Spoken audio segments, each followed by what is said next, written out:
Welcome, ladies and gentlemen, to our newest Top 5 video on the J&T Show. Right now, we're going to be talking about our Top 5 games of 2014. So, Jose, without further ado, give us our number 5. My number 5, Watch Dogs. Watch Dogs. This game, some people love it, some people hate it. I'm in the I love it campaign. I started playing this game a few weeks ago. I didn't have the money to buy it when it came out, but I have a few bucks, lying around. So I decided to, try this game. That's Christmas for you. And I loved it. And once you learn how to drive and how to run and do stuff, it's a pretty enjoyable game. Fun story. A lot of, the technology aspect, you're just walking in the street and you say, oh yeah, this guy beats his wife. They're like, what the hell, man? Yeah. What kind of information is that? Yeah. So, it was a game, it had a lot of things to explore. There's a lot of stuff to do. Yeah. And I'm still playing it. Yeah, me too. It's a fantastic game. Yeah. I love to encounter all those thugs and the different ways to take them out. Like, I didn't need to know about that person like that. Yeah, but anyways, my number 5 is Far Cry 4. Yes, Ubisoft, another Ubisoft game. Ubisoft infested my top 5 list this year. Yeah. And Far Cry 4, many people say that it's kind of like, Far Cry 3 with another skin, but that's not a bad thing. Yeah. That is a good thing. The Kyrat region was great to explore. I love hunting in Far Cry. Fantastic villain. Fantastic villain. The story was solid, and pretty much I don't have any gripes with this game whatsoever. It could have been better though, because he did not make your top 5. I didn't make my top 5. Yeah. But right now, let's talk about my number 4. This game, I am not placing it number 4 because of the game itself. I am placing it number 4 because of the feelings it creates in me. FIFA 15. Yeah. This game is not perfect, but the evolution of the sport, football. We are not from the US. We call it football, not soccer. But once you get with your friends and play this game for hours, trash talking, food, just screaming, goals, saves, misses. This game is the perfect game, apart from maybe Mario Kart or Super Smash Brothers, the perfect game to bond with your friends. Yeah. And it showed, because I'm placing it number 4 on my list. Yeah, it is definitely a good game. It has its flaws, but, it's a game that you play with your friends. Play every single year. You will play until the next one comes out. Yeah. I gather with my cousins once a week, every single week, to play FIFA 15, and we have a blast doing it. That's right. But my number 4 is Dragon Age Inquisition.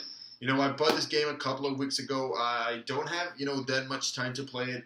I've gone in 25 hours into the game. I'm still scratching the surface. There's a lot to do, and that's why it makes my top 4, my number 4 in my top 5 list. Number 3. I'm going for one of the games that I think it's on your list. It is. Shadow of Mordor is here, and from right off the bat, you think no character from the Lord of the Rings or the Hobbit. What are they going to give us? You get a pretty compelling story of revenge. The Nemesis system is there, very, very useful. Some of the mini-bosses are amazing. It's such a challenge to you. Yeah. What's the best way to kill this? It is a great journey. Yeah. The final boss, a lot of criticism there. Some people thought it wasn't worthy after so many challenging mini-bosses. But the end of the story, you get nobody will ever mess with me again. Talion was a great character. I love playing as him. I love to kill orcs. And but like you said, the final boss or the ending was kind of underwhelming. Yeah. If you want to say that, but definitely a great experience. But your number 3 is my number 3. Who is your number 3? It's Watch Dogs. Another Ubisoft game, like I said, infesting my list. I see and number 3 is Watch Dogs, because everything you said is spot on. It is a great game. I was trying to concentrate on the main story, but I suddenly, got, so many things on the side. There are a lot of things to do with that game, and it is a great time to kill guys with that remote control. When is it a mad time to kill guys with that? But what is your number 2? My number 2 game is probably also another game that you have in your list. Assassin's Creed Unity. The story was there. I played it, and I'm still feeling devastated by the conclusion of the story. No spoilers. No spoilers. With the 2 people that were supposed to live happily ever after. Also, the story is there. I'm a big Assassin's Creed fan. So I get that some people say, oh yeah, they should do it. No, they shouldn't do it once a year. Concentrate on making a good game. But this game was great. The one thing that prevented this game from being my number 1 is an amazing game and so many bugs. This annoyed me for a while there. A lot of bugs. But overall, great game. And once you get those bugs fixed, an amazing experience. A very good game, yeah. My number 2, however, is Middle Earth, Shadow of Mordor. Oh. I love that game. We played it for hours upon hours upon hours. Like I said, Talion is a badass character. The only gripe I have is the final boss, but everything else was, top notch, executed perfectly. Like Legolas, he always hits the arrow. Oh yeah, hits the spot right there. Right there. Yeah. Anyways, number 1 for me is actually the game of the year from last year, but remastered. Oh yeah. The Last of Us tops my list once again this year. I did not have a PS3. I'm sorry. I have a PS4 now.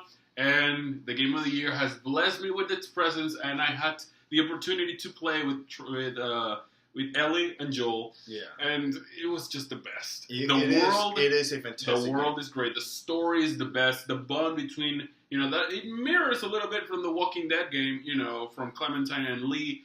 I am sure the creators of the game were also looking at that story, and they give us an amazing, one-of-a-kind game that it's still called the greatest game, or at least one of the greatest games of the last generation. And of all time. And now it's one of the greatest, I think, to be honest, it's the greatest game of this, current generation. The Last of Us had everything. The graphics, the story, the characters, everything. The gameplay. It's a 10 out of 10, cannot miss game. And it's my number 1 for 2015. But my number 1, I played that game on PS3 and I loved it, by the way. But my number 1 is, and this is going to be controversial. You haven't played The Last of Us on PS4. No. Just telling you why he's not picking The Last of Us on his list. Because I already played on PS3, but my PS4 game for 2014 is Assassin's Creed. Assassin's Creed Unity. Now, I'll tell you what. I've heard that a lot of people have, had those bugs and all that stuff. I did not encounter any bugs. Really? Any game-crashing bugs whatsoever. Really? That's lucky. Well, just once. That's lucky. Just once, but it didn't, it was that and nothing else. I enjoyed every single part of Assassin's Creed Unity. You're pretty sleeky there, huh? Yeah. Just like our assassin there. I had a lot of luck. There you go. Yes, but I love the story, except for the ending. Sorry. Ubisoft, I'm looking at you. You cannot do that again to me. How many games were of Ubisoft in your list? 3. 3 games. That's damn. It's a lot. Good job, Ubisoft. Oh yeah. But you sucked at the ending. I gotta tell you that. Gotta tell you that. It is personal. It is personal. Really? Yes. Personal. It hurt me. It hurt me right here. Anyways, guys, what do you think? What is your game of the year? What's your list? Like I said, The Last of Us, Assassin's Creed. Let us know in the comment area below. Also, remember to subscribe, like this video, share it. And that's pretty much it, guys. Have a great day, great night wherever you are. And that's it.